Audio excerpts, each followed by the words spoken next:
senaryo ito sa Pentecostes. May nakita silang waring mga dilang apoy na lumapag sa bawat ulunan nila at sila'y napuspos ng Espiritu Santo. Nagsalita sila ng iba't ibang wika.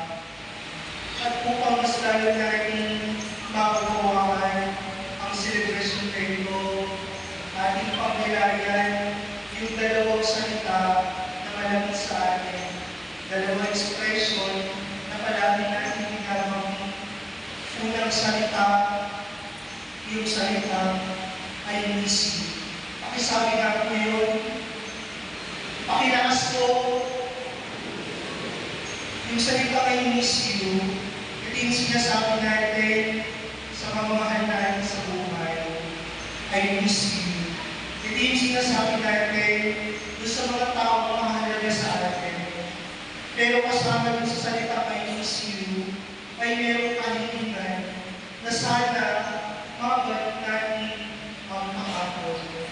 Ang mga apostol, ito rin yung sinasabi nila sa Panginoon, Lord, we miss you. Ngunit ang tugon ni Jesus, huwag ninyo akong